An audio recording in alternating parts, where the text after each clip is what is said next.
बिस्मिल्लाहिर्रहमानिर्रहीम। अस्सलाम वालेकुम नादरीन, आप यूट्यूब चैनल देख रहे हैं। मैं इमरान खान हूँ। जेल में बैठा हुआ आदमी इनके ऊपर इतना हावी हो गया कि बैनुल अक़वामी सतह पे या पाकिस्तान के अंदर इनके तमाम फैसले कैदी नंबर 804 के इर्द गिर्द घूम रहे हैं।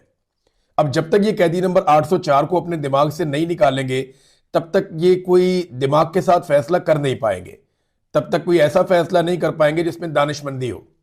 मिसाल के तौर पे वादिये तीरा वाला जो ऑपरेशन है वो भी इनके गले पड़ गया। अब हुआ ये कि गुज़िश्ता रात एक स्टेटमेंट जारी कर दिया वजारत इत्तलात ने और एक नोटिफिकेशन निकाल दिया कि वादिये तीरा में तो ऑपरेशन ही कोई नहीं हो रहा, और ये कहना शुरू कर दिया कि वहां से लोगों को निकालने का तो हमने कहा ही नहीं, ये तो लोग खुद निकल रहे हैं वहां से, या सूबाई हुकूमत इसके ऊपर सियासत कर रही है। तो ये जनाब बड़ी ज्यादती हो रही है, वादिये तीरा का सारा मामला हमारे ऊपर डल रहा है, हम इसका सख्ती से नोटिस लेते हैं। ये वजारत इत्तलात ने किया।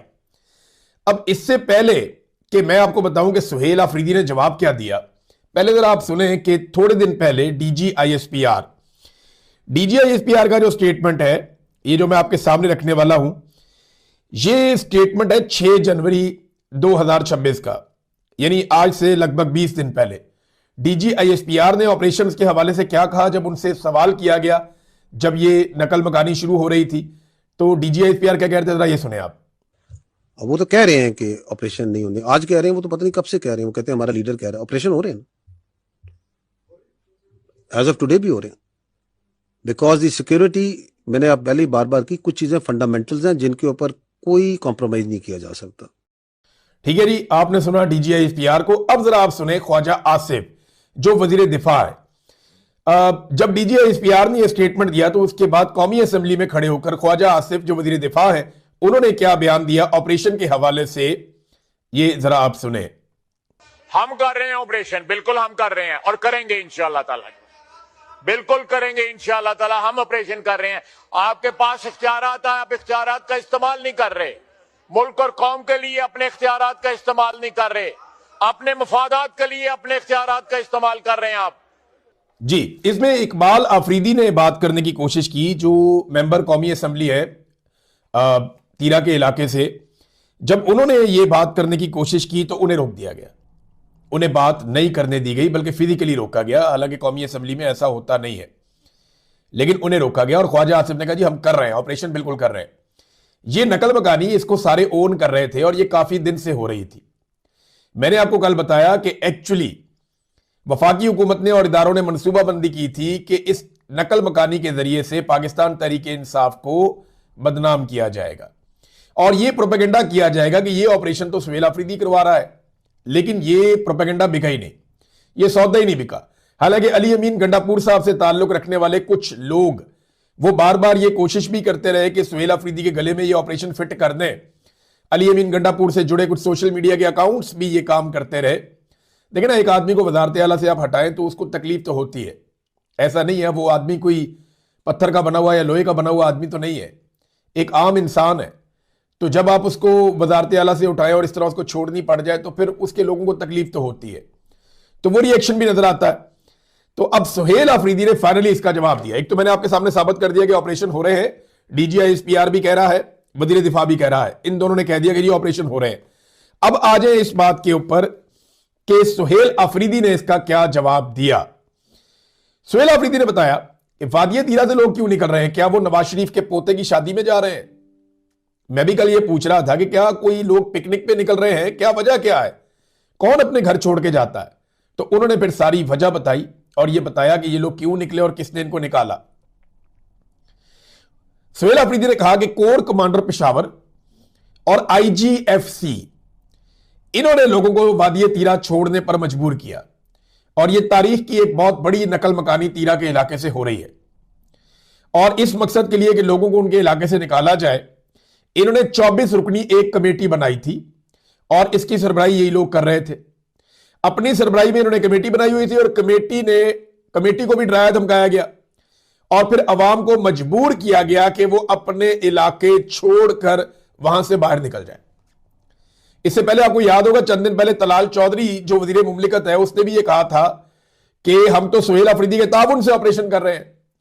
तो ये सारे लोग कहते रहे कि हम ऑपरेशन कर रहे हैं और अब ये भाग रहे हैं कि जनाब ऐसी बात नहीं है, हम कोई इनकला नहीं कर रहे और हम कोई ऑपरेशन नहीं करवा रहे। सुहेल अफरीदी ने मजीद भी कोई चीजें बताई। देखिए, ऑपरेशन के जरिए से पाकिस्तान तरीके इंसाफ को टारगेट करना, ये बात तो बहुत पुरानी है, शामदाना गुलजार बता चुकी है। बल्कि आज मैं देख रहा था, इकबाल अफरीदी हैं, शामदाना गुलजार हैं, अब्दुल गनी अफरीदी हैं, शहरयार अफरीदी हैं, ये लोग दोबारा वादिया तीरा के मुतासरीन के बीच में गए, उनके साथ बातचीत कर रहे हैं, उनसे मुलाकात कर रहे हैं और उनके दुखों का मुदावा करने की कोशिश कर रहे हैं।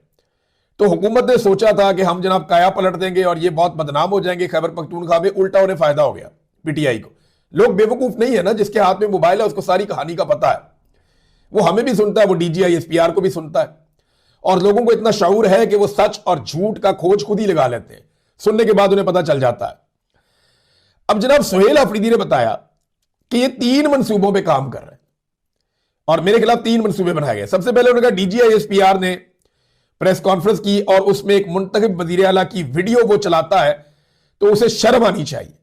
एक तो डीजीआई एसपीआर को शर्म दिलाई, दूसरा उन्होंने कहा जी इन्होंने 3 ऑप्शंस के ऊपर काम किया।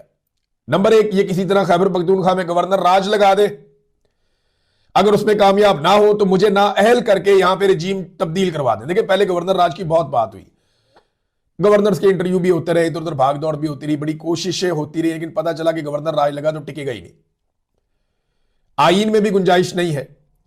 और दूसरा, उसके लिए जिस तरह की आईनी तब्दीली करनी है वो कोई और पार्टी मान भी नहीं रही थी कि कल को हमारी हुकूमतें भी गिरेंगी। लिहाजा 3 ऑप्शन, पहले गवर्नर राज था, उसमें कामयाब नहीं हुए तो अब नाअहल कर दे और रजीम तब्दील कर दे। सुहेल अफरीदी को, अब यहां से मैं आपको एक खबर भी दे देता हूं, आगे सुहेल अफरीदी का बाकी बयान मैं आपको बाद में बताता हूं। सुहेल अफरीदी को नाअहल करने के लिए इलेक्शन कमीशन ऑफ पाकिस्तान में गेम पड़ चुकी है और बहुत मुमकिन है कि आने वाले दिनों में सुहेल अफरीदी को नाअहल कर दिया जाए। इसके लिए बाकायदा प्लानिंग की गई है और प्लानिंग करके इलेक्शन कमीशन ऑफ पाकिस्तान को दे भी दी गई है और पूरी मनसूबाबंदी है कि किस तरीके से सुहेल अफरीदी को नाअहल करना है। यह पाकिस्तान की तारीख का एक नया वाकया हो जाएगा कि एक वजीर आला को नाअहल कर दिया गया और उसकी हुकूमत को गिरा दिया गया, और वो भी इलेक्शन कमीशन ऑफ पाकिस्तान के जरिए से। तो चले ये भी करके देख ले, एस्टेब्लिशमेंट ने इतने तजुर्बे किए मुल्क का बेड़ा गर्क करने में, एक और बेड़ा गर्क करके देख ले एस्टेब्लिशमेंट पाकिस्तान का। इस घूंट को भी पी लेगी कौम, लेकिन ये सारा जहर कौम वापस इनको पिलाएगी। ये वक्त आएगा इनको ये हाथों से लगाई हुई गिरे इनको दांतों से खोलनी पड़ेगी, इनकी ऐसी की तैसी फेर देगी पाकिस्तानी कौम। मैं जानता हूं पाकिस्तानी कौम को ताखीर जरूर हो सकती है, देर जरूर हो सकती है, लेकिन वो इनकी गुलामी के ऊपर कभी भी सर नीचे नहीं रखेंगे। और जो मैं बार बार कहता हूं ना तंजन के अपने बच्चों को अच्छा गुलाम बनाए, मुझे पता है ये तीर कहां पे जाके लगता है। ये जो नाअहल करने का मामला है इसके ऊपर काम चल रहा है और इसमें कामयाबी का इम्कान भी जनाब उन्होंने कहा जी बहुत ज्यादा है जी, हम करवा लेंगे नाअहल, प्लानिंग तो कर ली गई है। अब इस वक्त जो है वो खैबर पख्तूनख्वा में पाकिस्तान तहरीके इंसाफ के 3-4 लोग वो पर तोड़ रहे हैं कि वो वजीर आला बन जाए। उनमें से कुछ तो इस वक्त वजीर आला के बहुत करीब भी है बंदा, अली अमीन गंडापुर को उम्मीद है कि दोबारा फिर उन्हें वजीर आला बनने का मौका मिल जाए। 1-2 लोग तो अपनी सीवियां लेके भी फिरते हैं और इस्लामाबाद में अपनी सीवी के साथ पाए भी गए हैं। यानी उन्होंने बड़ेगर को पैगाम भी भेजा है कि जनाब सुहेल अफरीदी बहुत सख्त आदमी है, अगर बाद में कुछ हो तो हम अगर थोड़ा सा सख्त बोलेंगे, थोड़ी सख्त बातें करेंगे, आपको वो बातें नागवार गुजरेंगी, बर्दाश्त करें, हो सकता है कि हम वजीर आला बन जाए। तो इस तरह के लोग भी फिरते हैं मार्केट में। बहरहाल अभी तो फिलहाल सुहेल अफरीदी वजीर आला है और यूथ उसके साथ खड़ी हुई है। अच्छा, अगर नाअहल करने में भी कामयाब नहीं होते तो सुहेल अफरीदी ने यह इंकशाफ किया कि फिर सुहेल अफरीदी को मार दिया जाएगा। यानी अगर ये गवर्नर राज नहीं लगा पाए, वो तो नहीं लगा पाए, ये सुहेल अफरीदी को नाअहल करवाने की कोशिश कर रहे हैं, अगर ना कर पाए तो फिर सुहेल अफरीदी को मार दिया जाएगा। ये सुहेल अफरीदी ने खुद अपने मुंह से कहा है। और वो ये नहीं कह रहा कि मुझे तालिबान मार देंगे, वो ये भी नहीं कह रहा कि मुझे अफगानिस्तान से आके कोई दहशतगर्द मार देंगे। वो ये बता रहा है कि जो लोग उसको हुकूमत से ओहदे से हटाना चाहते हैं, जो उसके वजीर आला बनने के खिलाफ थे और उसके वजीर आला बनने से पहले DGISPR पेशावर पहुंच के एक प्रेस कॉन्फ्रेंस कर देते हैं, वो लोग यानी DGISPR और पाकिस्तान के army chief field marshal Asim Munir, ये लोग हटाना चाहते हैं सुहेल अफरीदी को। तो फिर सुहेल अफरीदी ने कहा कि मुझे फिर इसके बाद मार दिया जाएगा। तो ये इशारा भी इसी तरफ है, ये अगर कामयाब ना हुए तो मार देंगे। सुहेल अफरीदी ने एक और बात बताई, ये बड़ी अलार्मिंग है और बहुत बुरी बात है, बिलो द बेल्ट है। वो ये कहते हैं पहले हमें आगाह किया जाता था कि इतने बजे जनाजा है, इस जगह पे जनाजा है, तो कहते मैं अपना काम छोड़ के चला जाता था, मैं फौज के जनाजों में गया, मैं IGFC की जानिब से जब वहां से आया तो FC के जो हमारे एहलकार शहीद हुए उनके जनाजों में गया, उसके बाद हमें जनाजों को बताना ही बंद कर दिया उन्होंने। यानी हमें ये इतला देना ही बंद कर दी कि कितने बजे और कहां जनाजा है। तो ये एक कितनी बड़ी जाती है। वो ये कहते हैं ये इसलिए किया जा रहा है कि मैं अपने काम छोड़कर जनाजों में गया ताकि एक अच्छा पैगाम जाए कि हम पाकिस्तानी इकट्ठे हैं दहशतगर्दी के खिलाफ। लेकिन वो कहते हैं जी मुझे किसी जनाजे के लिए बाद में कोई इंफॉर्मेशन नहीं आई और ना मुझे बुलाया गया, ये हमारा इमेज बना रहे हैं कि हम इदारों के खिलाफ हैं, हालांकि हम इदारों के खिलाफ नहीं है, ये सुहेल अफरीदी साहब ने कहा। तो नाजरीन ये सुहेल अफरीदी की बातचीत थी। और हां मैं आपको ये बताऊं कि मालाकंड इमरान खान साहब का बड़ा मजबूत गढ़ है। मालाकंड अगर खैबर पख्तूनख्वा में मैं इमरान खान साहब की सबसे ज्यादा मकबूल जगह तलाश करूं ना तो उनमें मालाकंड एक ऐसी जगह है जहां पे इमरान खान का मजबूत गढ़ है। यहां से जुनैद अकबर भी है, यहां से मुराद सईद भी हैं और यहां पे नौजवानों की बहुत बड़ी तादाद इमरान खान की फॉलोअर है।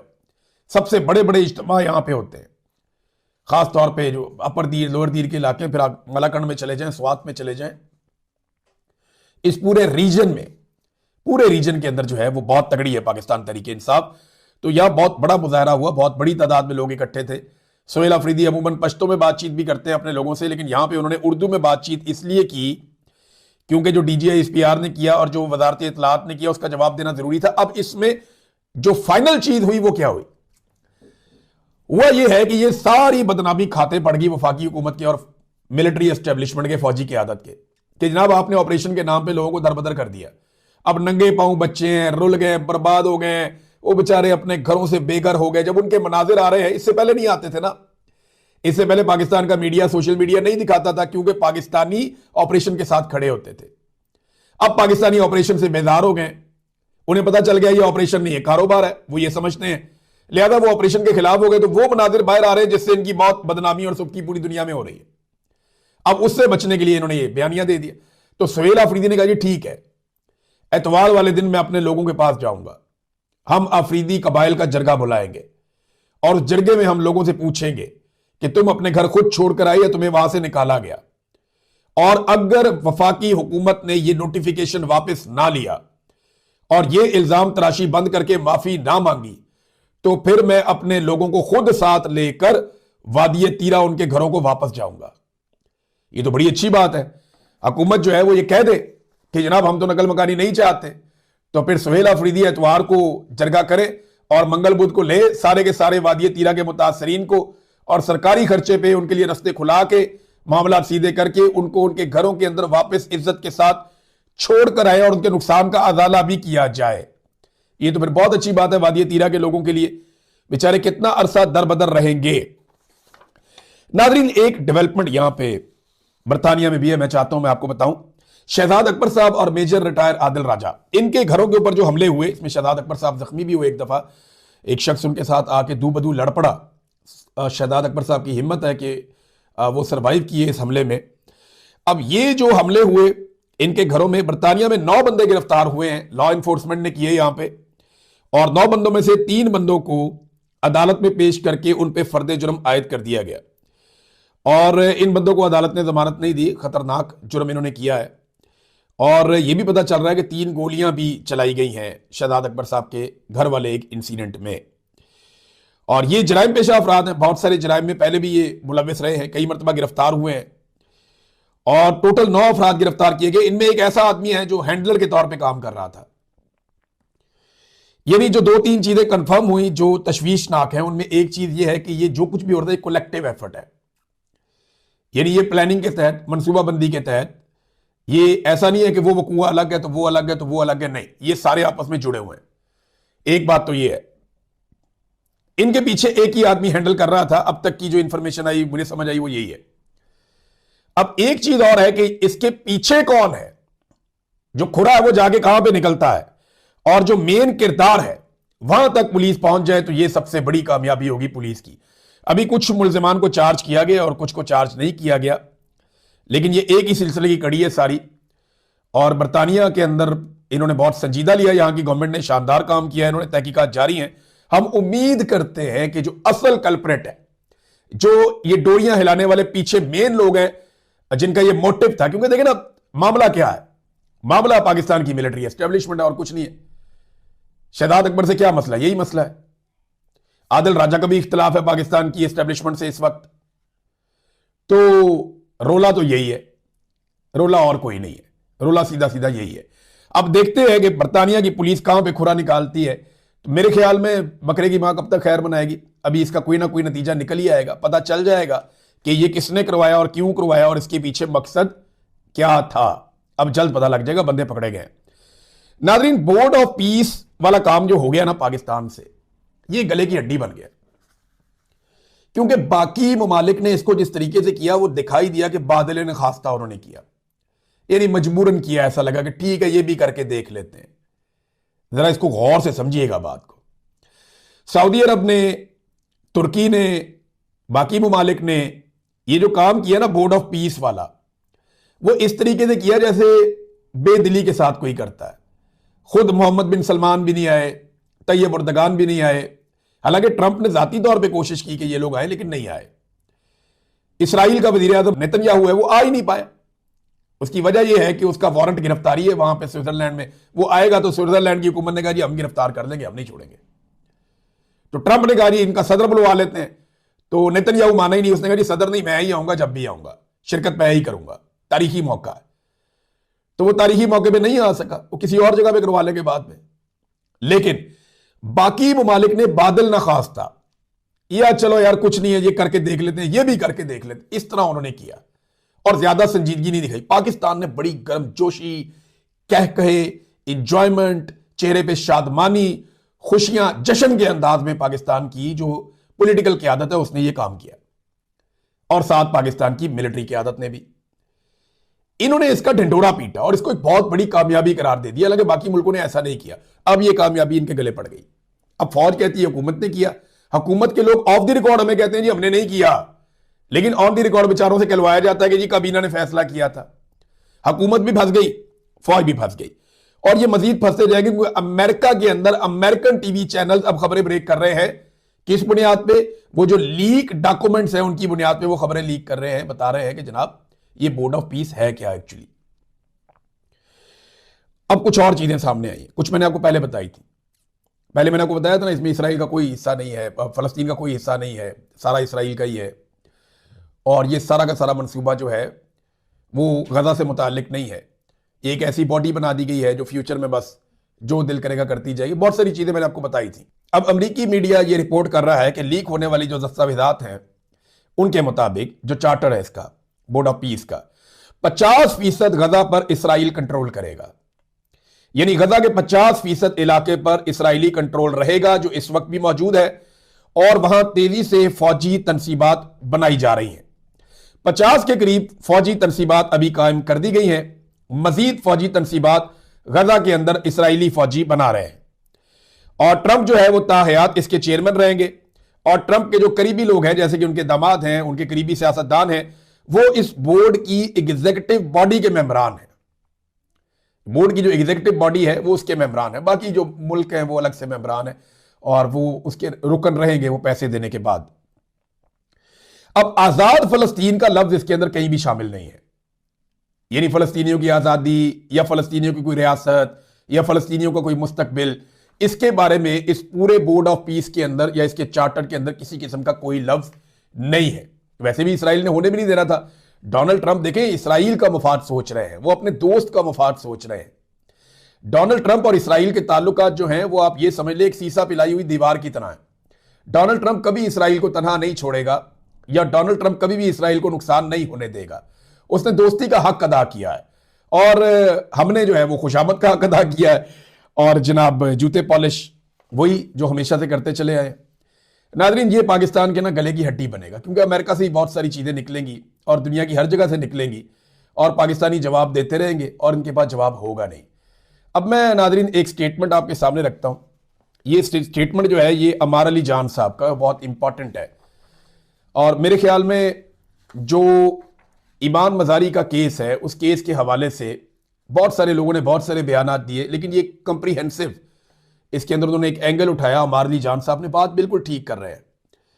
यानी जिस दौर में पाकिस्तानियों की अक्सरियत को बुखार चढ़ा हुआ था ना, और ये लगता था हम सबको कि जनाब एस्टेब्लिशमेंट जो करती है शायद मुल्क के मफाद में करती है, हालांकि इख्तलाफात मार्शल लॉ के ऊपर, बाकी चीजों के ऊपर उनसे लोगों को रहते थे। अमार अली जान तब भी कहता था कि नहीं नहीं ऐसे नहीं है, आपको पता चलेगा, और वाकई बात ठीक है। अमार अली जान कहते हैं कि जी वो कुव्वतें जो आइन को पामाल करती हैं, सियासी लीडरान को गद्दार कहकर पाबंदे सलासल, जबकि गद्दारों को तख्त पर बैठाती हैं, जो आम शहरियों को अगवा करती हैं और अपने ही अवाम पर अगयार के कहने पर ऑपरेशन करती हैं, इन कुव्वतों के हिस्से में हाउसिंग सोसाइटियां और मुनाफा बख्श कारोबार आते हैं, जिनकी कुल मालियत आज 70 अरब डॉलर से ज्यादा है। और ईमान मजारी और हादी अली चट्टा जैसे लोग जो इन पॉलिसियों के खिलाफ आवाज उठाते हैं, आइन की पासदारी का मुतालबा करते हैं, शहरियों के बुनियादी हकूक का दिफा करते हैं, इनके हिस्से में कैदोबंद की सऊबतें आती हैं। एक मुल्क दो दस्तूर नामंजूर नामंजूर। मामला यह है कि अमार अली जान साहब को या जितने भी एक्टिविस्ट हैं जो रियली चाहते हैं पाकिस्तान में सिविलियन सुपरमेसी आए, बहुत सारे तो रंगबाज है ना, जो रोजाना कोई ना कोई बेनकाब हो जाता है। वो नवाज शरीफ के ऊपर मुश्किल वक्त आता है तो बहुत सारे हमारे सहाफी और दानिश्वर जो है वो इनकलाबी बन जाते हैं।